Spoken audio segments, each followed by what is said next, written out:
আজিৰ অসমীয়াই নিজক নিচিনিলে অসম ৰখাতলে যাব। আমি অসমীয়া নহওঁ দুখীয়া বুলি সান্তনা লভিলে নহ'ব।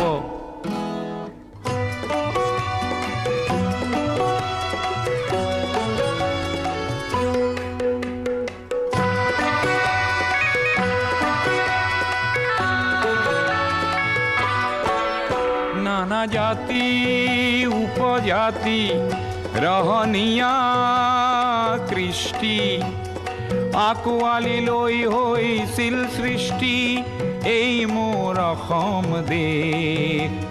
বিভেদ পৰিহৰি নিজ হাতে শ্ৰম কৰি দেশক নগঢ়িলে এই দেশ হ'ব নিশেষ আৰু মনবোৰ ভাগি ছিগি যাব। আজিৰ অসমীয়া